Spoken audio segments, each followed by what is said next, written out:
Hello friends, my name is Shivam from DevOps Schools and I will help you to enable your learning process in various technologies of DevOps, artificial intelligence, machine learning, big data and many more. This is our initiative to help you by sharing multiple tutorials and videos. And if you want any specific tutorials or any particular topic, then please do comment in the below comment section and I will help you with it. Also, please subscribe to our premium services on YouTube, which will give you access to more content and videos to enhance your knowledge about all these topics. Also, if you want me to help you with regards to the online trainings and classroom sessions by our qualified trainers, then please do write me at contact@devopsschool.com. Thank you. It is a shared responsibility model where we share the responsibility between AWS and the customer, whereas AWS is responsible for security of the cloud, and we as a customer is responsible for security in the cloud. And what does it mean by shared responsibility? So, like we have the patch management, configuration management, and all these things, which is for which AWS is responsible for all these activities.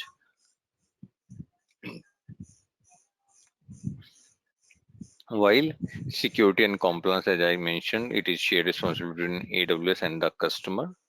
So the term which is important are the while AWS is responsible for security of the cloud, while customer is responsible for security in the cloud. So that is the difference of and in. So again, the shared responsibility like patch management, on configuration, and all those things. Yeah. So AWS is responsible for physical security of the facilities like data centers and where AWS services are running.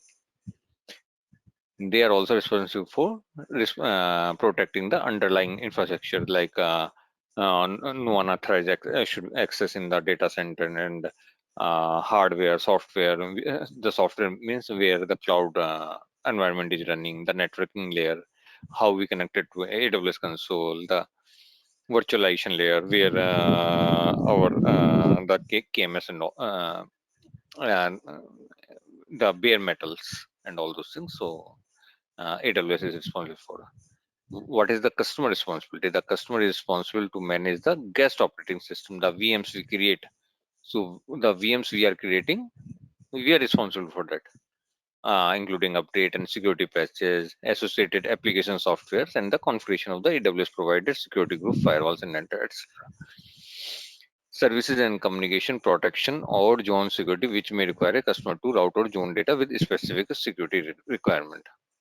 So I have included few of the scenarios for the shared responsibility model, like for in EC2, what is customer responsibility, what is AWS responsibility. Like for EC2 instance, platform, application, identity, access management. This I will manage as a customer. Operating system, network, firewall, security groups, client-side data encryption, KMS, integrity, server-side encryption, file system data, network traffic protection. These are all my responsibility. While AWS is responsible for the compute, storage, database, networking hardware, global. They are responsible for their underlying data centers and connectivity between the data centers like regions, availability zones, edge locations, and all those things. In case of containers, so in case of containers, what is again like we are responsible for client side data integration, server side encryption, network traffic. While here AWS is responsible. In the previous example, if you see, we are responsible for this layer as well. While in containers, AWS is responsible for managing the layer, the operating system layer, and the network layer. So that AWS is responsible for the network configuration we do. Apart from the other things are almost same. In case of Lambda, so means for different services, different responsibility differs. So in for the Lambda function and all, we are only responsible for client-side data integration and data integrity, how our Lambda functions are communicating to each other, to the different services, different resources and services. While other things are the AWS will be responsible for. Then these all we talked about all. We will go in detail about the services the AWS provide. the AWS security services. We will go in detail, but just I would like to give a brief idea what is security, who is responsible for, where is responsible for security. So till now, any question? I Yeah, think so it is. Yeah. yeah, so you're saying that like security wise is that like AWS, they take care of the infrastructure, but then the internal configuration, like we have to we have to take care of like the VCPs and other tool other things. Correct. Correct. So, yeah. So infrastructure means the bare metal and the hardware, the data centers and the data center location, the rooms where it resides, the networking between the data centers, uh, climates, region, temperature, everything. We will come to those points. I think I have the slides on that, if I'm not wrong. Yeah, I have. So while talking about the infrastructure, I okay. So infrastructure means like host of virtualization software, network hardware, the operation software, which here operation software means which enables the cloud. Then physical and environment security, right? Like in and the physical data centers, who has the access to data centers, who can all physical access is logged, edited, no unauthorized person can even enter inside the premises of data center. Then fire detection and suppression, our data resides it, right? So in that it is a huge amount of data. So fire detection, so if any fire alarm is there, all these things to means these are all the risks, right? This also parts of security. Hey viewers, our Master in DevOps engineering program can help you to hone the skills necessary to succeed in high level DevOps positions. So, what are you waiting for? Enroll now and earn certification that show you are keeping pace with today's technical roles and requirements. Contact info is mentioned in the video sidebars and in the description box. Book your seats for the upcoming batches now. And then again, the power should be redundant. It should not be like power should go off. UPS, climate and temperature, the cooling systems. So these are all the and then uh, how to decommission the storage devices. For example, my hard disk, my other storage devices where my data is residing that. So automatically means AWS time to time decommission their old devices, storage devices, and put the new devices and transfer your data without from old to new devices. It is an automated process. You don't have to do anything. You don't have to, but just to make sure that the old devices which is being decommissioned does not have any customer data. They have a full process, so that any how to dispose those storage devices, so that no unauthorized person can access those devices also. So does it make sense, Boris? Or Yeah, it makes sense. yeah. So then we have the compliance program, like yeah, let me go back to the compliance program. So this is all about, I was talking about security. Then we have the compliance. We have different compliance as per because as of now even governments are very much concerned about the and like data should not go outside the country or the region or the continents and all those things. They have put a lot of restriction almost in everywhere in the world, and for different type of industry there are different compliance exist in the market. Uh, Compliance and standards exist. So to the customer who as a customer, I want to make sure that when I am deploying some application, some software, something I'm provisioning in the cloud, so it should be fully compliant. So for that AWS has a fully compliance program to like all the controls are in place, so that all industry standards and everything is in place as from the AWS. We have all these compliance programs like SOC1, and the list is growing. Means wherever the new compliance comes, AWS tries to make it compliant. But yes, even then, it is a even then it is a shared responsibility. Like customer is responsible for, like if there is, for example, there is a restriction, there is a compliant requirement where I should not, if I belongs to a, let's say, European region, I should not save my data in India. So that is my responsibility. AWS cannot do anything. I should not provision any server, any storage device in India. I should, whenever I am doing the provisioning, it should be in the European regions. So should be compliant. But as a compliance standard, AWS follows all the compliance standards like SOC 1, 2, 3, FISMA, DoD, and PCI payment card, which is for payment card industry, data security, and ISO, all ISO levels, ITR, FIPS, MTS, and HITRUST. HITRUST is for the health one like HIPAA. And then some criminal justice, cloud security. These are all the means you can get all the information on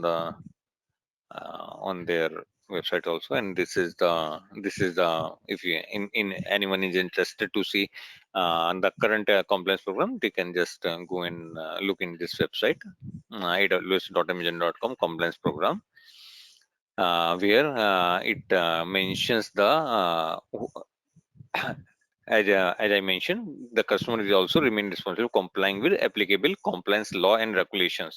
Although AWS offers functionality such as security features, enablers, and legal agreements, such as AWS data processing agreements and business associate addendum to support customer compliance. So that is what compliance side works it. So whatever the legal and contractual agreements between the customers and AWS complies all those agreements as well. And one more thing, yeah. So while we were talking about it. Sometimes there are providers which resales AWS services to other customers also. So there is an agreement between AWS and those third party organizations which resales the services to the AWS. So in that also there is there is a contract between those organizations which are reselling the AWS services, so so that it should not be misused. So in that case, the organization which is reselling also has the responsibility whenever they are reselling all the contractual agreement which has been done between AWS and the organization. So that is one more thing I just wanted to add in this. Those are called a managed service provider, those organizations. So then we have covered all those things. These are basic things, basically, like physical, as I have already mentioned, physical and environmental security, where the data centers security, environment security, and then power, climate, temperature, management, like electrical, mechanical, life support system, equipment, regular preventive maintenance for the continued operability of the equipment. One more thing, guys, so I just wanted to add, it is not about the customer data, it is also the, while we talk about the security, AWS is also responsible for the employees they are the working for AWS in those data centers. So that is one more thing I would like to add. So that also falls in the security. So storage device decommissioning. Hey viewers, trying to get into DevSecOps? Enroll for our DevSecOps certified professional programs and earn the certification that shows you are fit for these technical roles and requirements. Contact info is mentioned in the video sidebars and in the description box. Book your seats for the upcoming batches now. So till now we have covered the what is security and what is compliance. Any questions till now?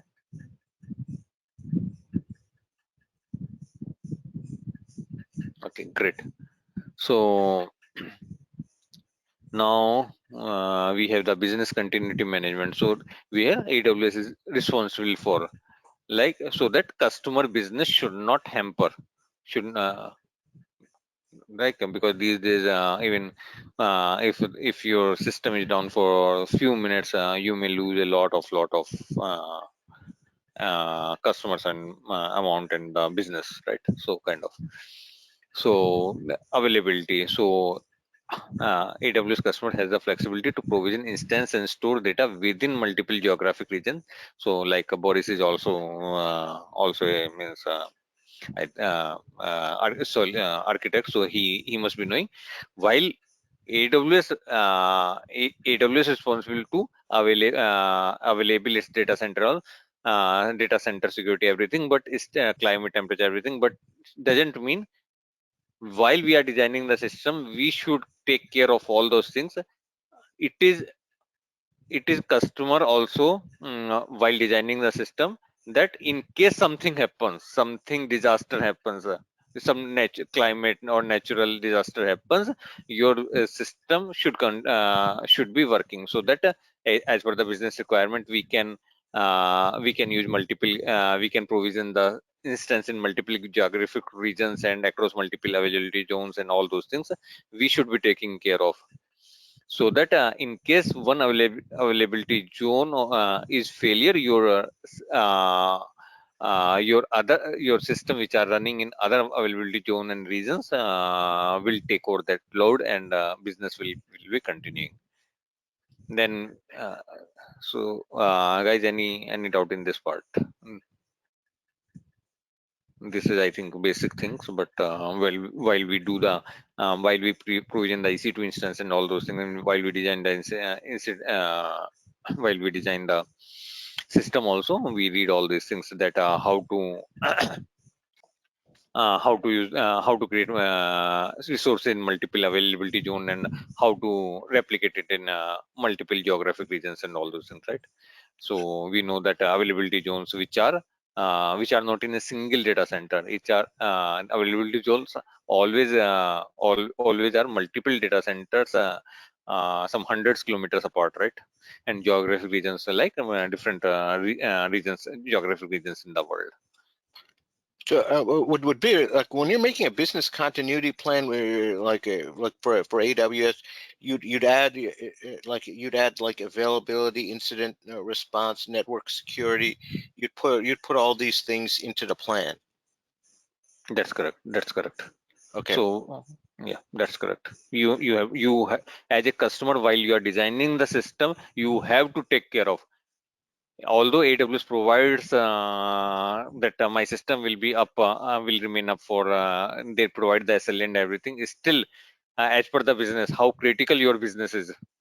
For example, if there is you are running a website, and if it is down for a few minutes or for an hour or so, you are okay with it, right? Then you can provision you can make the system, because obviously the more provisioning, more things, the designing the system in multiple availability and all, it costs you. So you have to balance between the cost and the availability of the application, how critical your application is. Can can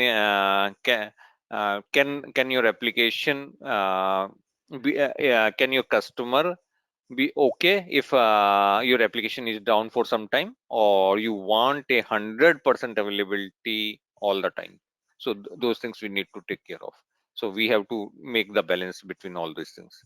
Same thing with networking and everything. So everything is goes in that. You're right in that. And then if there is any incident happens, the AWS major incident management team always available 24/7 by 365 to support the incident and resolution.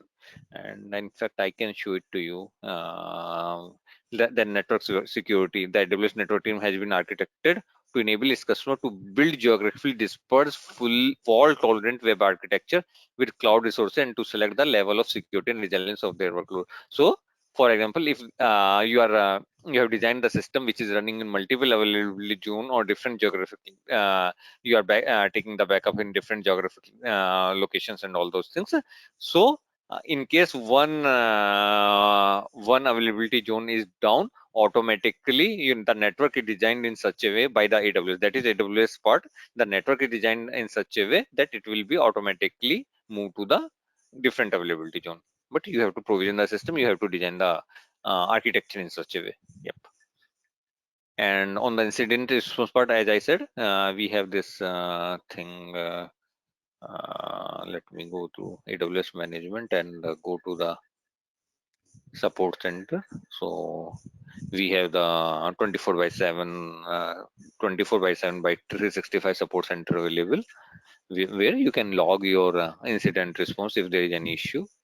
And even it depends what you, not even incident, you can raise, you can ask the something, if you are finding any difficulty, you can ask them. So it depends, but it is a paid service. Again, support center is a so like you can see the support plans, what is covered in what type of plans.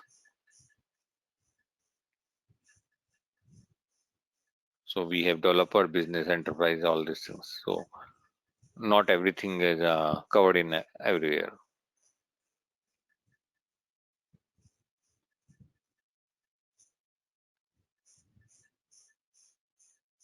Yeah.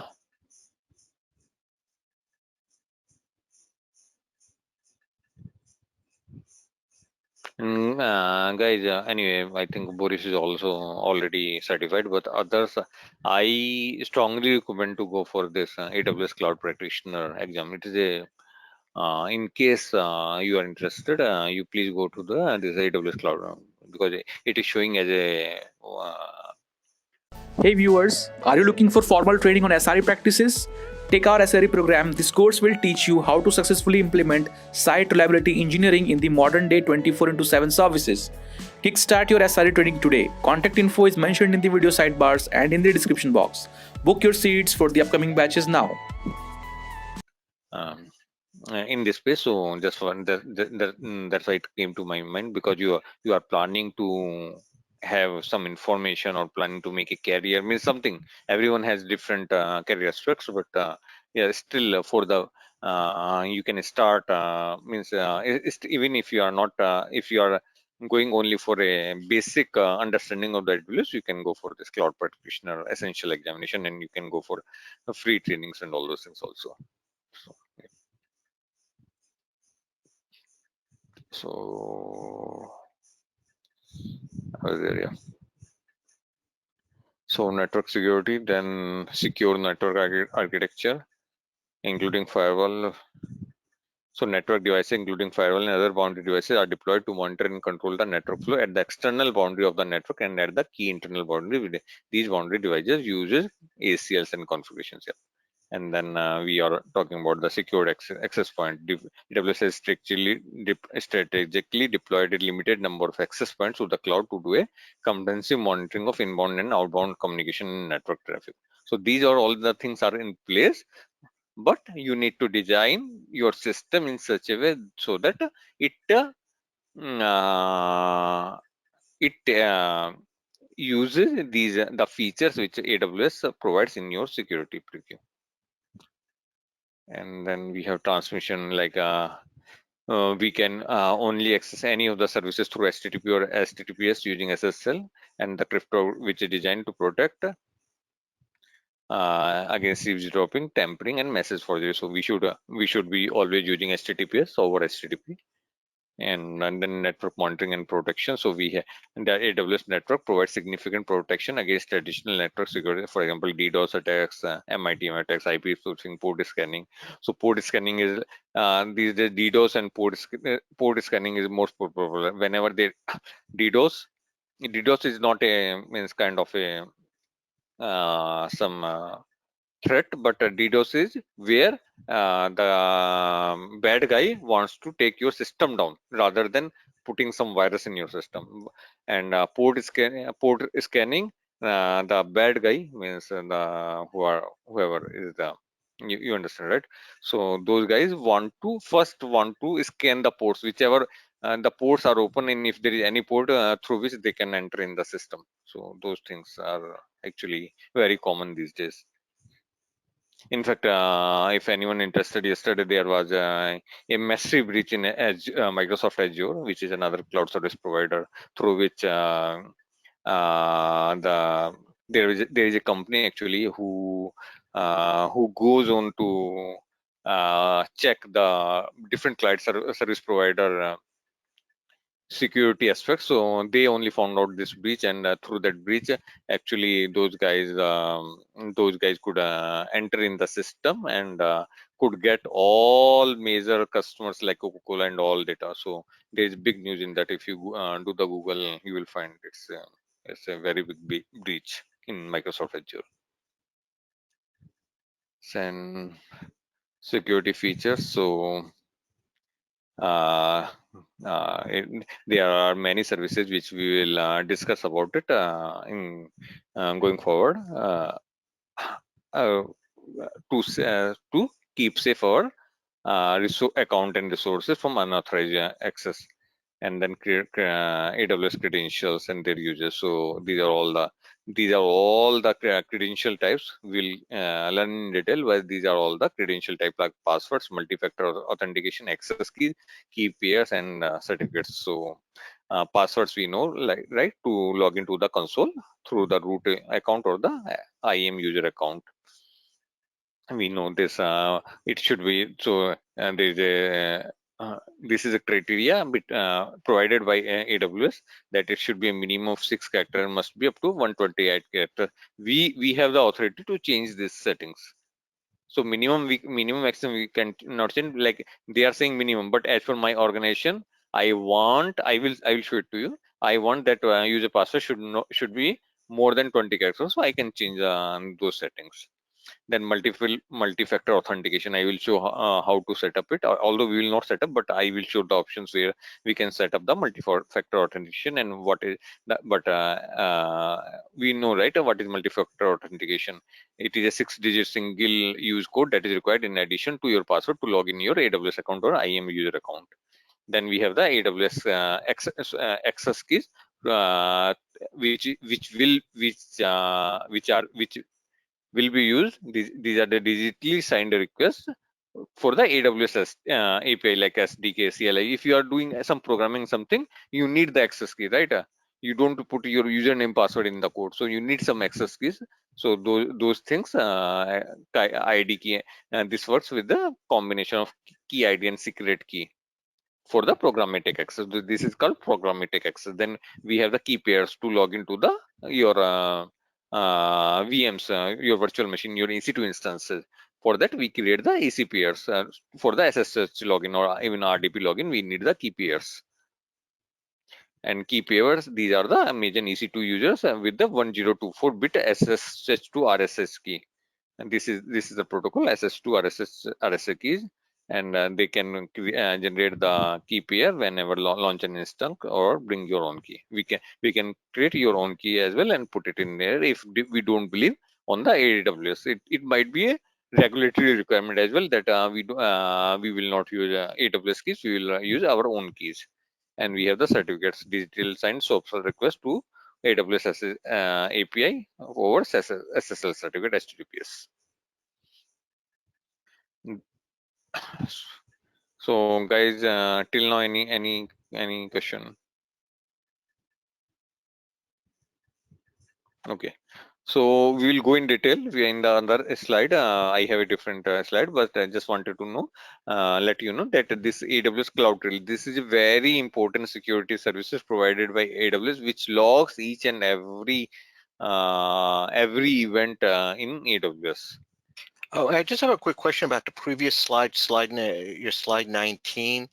So there, like the NFA, the passwords, are those are these like features to X59 certificate key pairs, access keys, MFA, but like password, these are things we have to configure inside AWS, right? That's correct. That's correct. Everything we have to configure. That's correct. Okay. See, password is like password. You can't without password you cannot log into AWS, right? So that whenever you are creating an account, you must have to create a password. Once you created the password, you log into your AWS console. These are all things you need to configure. These are all the security features provided by AWS, but you need to configure it. These are not must, but whether you have to use it as per your requirement, you can use it. But like multi-factor authentication, which is very important. Without multi-factor authentication, this is like a unique features which makes your account more secure.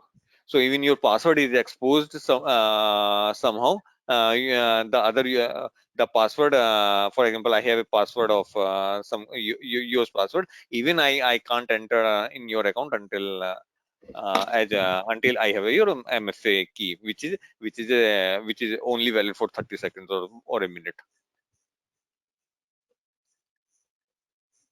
Okay. That's correct. Yeah, that's correct. And then I will. Sorry. and the key pairs is that I guess it automatically has, you can generate the SSH key pairs and Correct. I will show it to you where it is for it as key pairs is basically used in the while we are launching the EC2 instance. So we can try, not an issue probably, although whenever we launch the instance, but we can cover it in this lessons also. Whenever we launch an EC2 instance, we generate a key pair so that only we can access that EC2 instance. Without key pair, we cannot access an EC2 instance created by us. And then with the X509 certificates, are they created, or would we have to use like OpenSSL or something to generate those certificates? No, we have to generate it. Okay. So even key pairs also we have to generate it. AWS provides the feature how to generate it, but we have to generate. So everything we have to generate it. Okay, we have to generate, but so does it provide an X509 certificate feature to generate the certs, or do we have to use like go into command line and you can use through command line.